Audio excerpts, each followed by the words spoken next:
Welcome to the Boho Preschool, where children, preschool aged, are free to be creative, unconventional, and entirely just who they are. I'm going to give you an overview look of this because it's quite large, just so you can get a sense of its spaces. So this is an overview of the outdoor space with the 6-foot fence, so that's above regulation, so that's fine. All enclosed, no spaces between the buildings and the fence.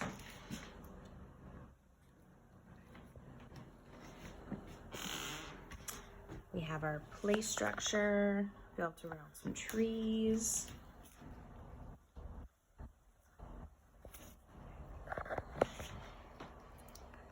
And I will take you into a little bit more depth of these areas as I talk about the learning spaces in a moment. So when you enter the Boho Preschool, you'll come to the parking lot over here.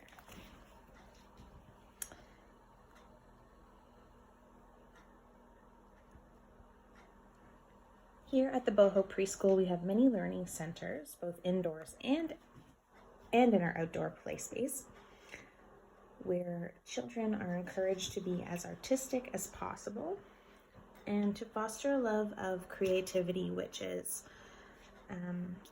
the main focus here at the school. Art, creativity within the frameworks of the pedagogy of how does learning happen.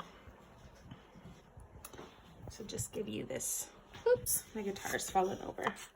Can't have that. That's actually a little magnet from when I went to Cuba a long time ago. Or maybe Miami. Sorry, Havana, yeah, Miami. And I've just attached a popsicle stick to the back because that magnet fell to the floor, got damaged. Just gonna come around here. That's the quiet area. I'll tell you about that after. We have lots of, there's the fish tank. This is super hard to get to see. I didn't think it would be this hard, but people made it look so easy. Okay, so the school abides by the Ministry of Education standards as well as promotes the 4 foundations of learning, which are belonging, well-being, engagement, and expression, to help our students achieve their fullest potential. And that's what they'll experience every day at our center. So let me take you on the official tour. Here is the outside sign. You'll see when you cruise up on the street with these rocks and this little visitor waiting area and this beautiful large window which promotes mental health and well-being with natural light flowing through. So you can see, I decided to make it a lot bigger than in my picture just because it was really cramped, close quarters. So I thought we'll let in more light so that we can see in with the camera and also make more natural light for the kiddos. So, okay. Here is one of the doors on the other side. Da-da-da.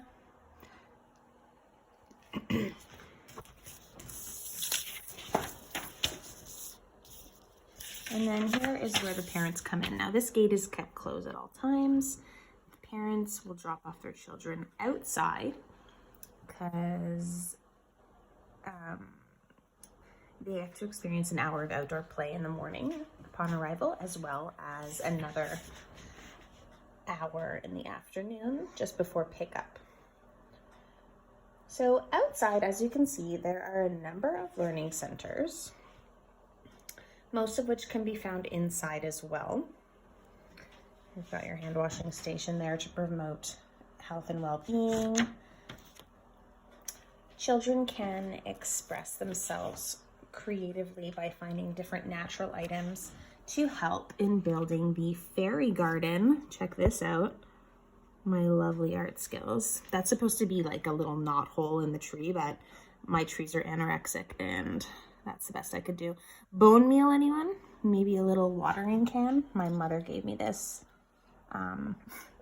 miniature greenhouse for my son who's 6, and he plays with this stuff, and that's what I used for my little garden that the kids can tend and feel a sense of accomplishment and expression and creativity in how they arrange the flowers, and feel good about themselves when they see the flowers grow. I forget how to say that, but you know what I mean. So they can find a number of different natural items in the natural play area here. And expression is also promoted in the messy area over by the wheelchair ramp off of the deck.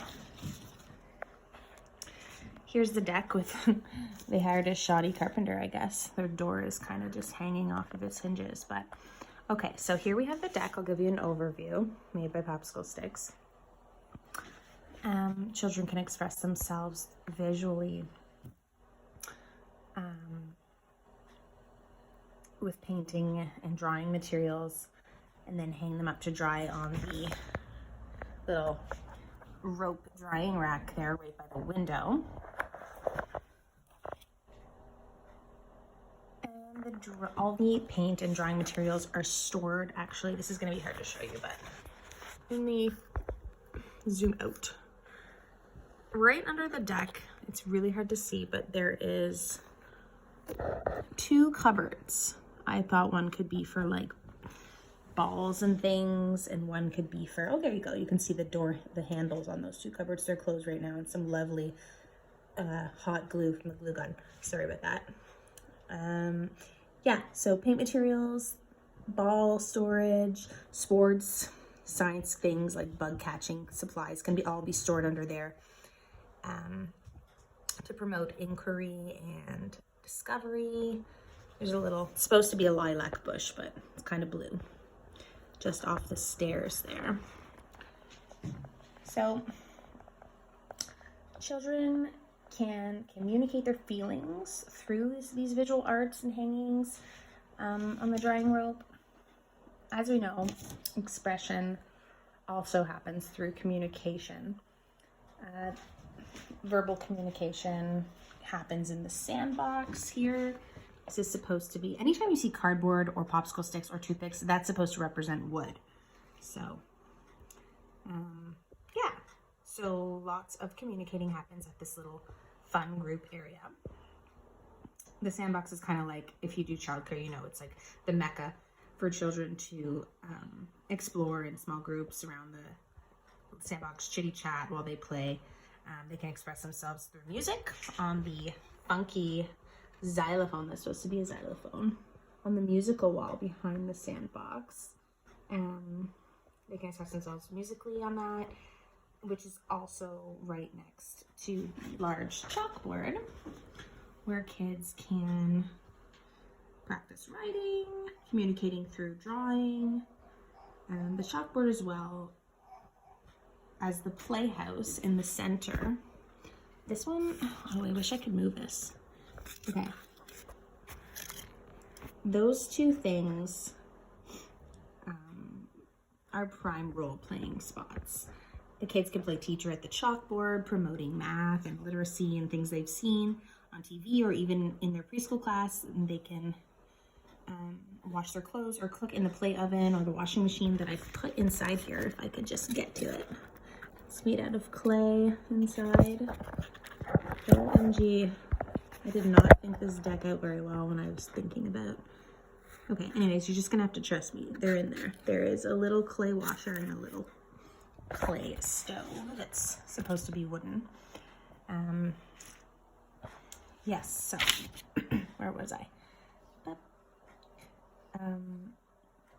I guess kids can make mud pies in their play oven and role play and act out things they've seen at home, and that's, you know, they'll learn new words doing that, communicate ideas, express themselves. I'm rambling, sorry. Okay, the gazebo the gazebo, that's a shady spot, so it's provides shade, as does the playhouse and many trees in the yard, but it's also a place of gathering. The gazebo, I'm gonna come at it from this angle because that's where the light is. Looks like a circus tent because I put purple wooden slats on top, but it's a gazebo. There's the table inside with the round bench around it. Yeah, place of gathering. It's large enough to have everyone eat lunch outside and promotes engagement through focus on art projects, board games, discussion, and a sense of belonging when everyone can eat lunch together on sunny days outside. And that's also good for well-being because the vitamin D in the sun just promotes happy mental well-being. The natural play space has a balance and crawl through log. I don't know if you saw that before. I'll just get a different angle on it here. Yeah, it's supposed to be a log, that brown thing there, right here. And that's great for crawling through, and there's stepping stones and large rocks. And the children can fully engage their whole bodies and work on gross motor skills to help develop mentally appropriate for their age, such as bouncing on one foot, jumping, beam walking, bouncing forward, backwards, climbing, all strengthening their gross motor skills. The red toy box by the sandbox here, I'll just swing around again. Oops. That's used for sand storage. I originally had put some storage containers or areas under the seats of the sand table. I thought that was a bit redundant with the toy box there, so I didn't include it in my diorama. So yeah, sandbox storage for shovels, etc. I didn't include the pergola on top of the sandbox. Again, I thought there's enough shady spots between the two large trees there, the shorter tree here, the gazebo, the awning. I just didn't want to go through making that, so the pergola over the sandbox is in the sketch, but it's not in the diorama. This didn't make sense. Perhaps the best example of engagement comes with the play structure, this beast right here. It's built between two large trees, built around it, I should say. Children can practice their gross motor skills, such as pumping their legs on the swing and climbing the wooden ladder, rungs, or steps.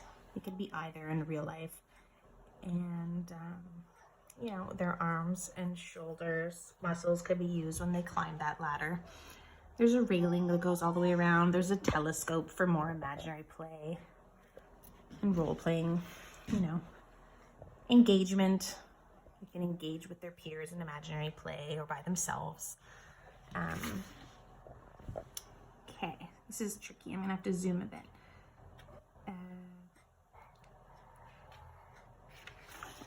1 second, my baby's crying.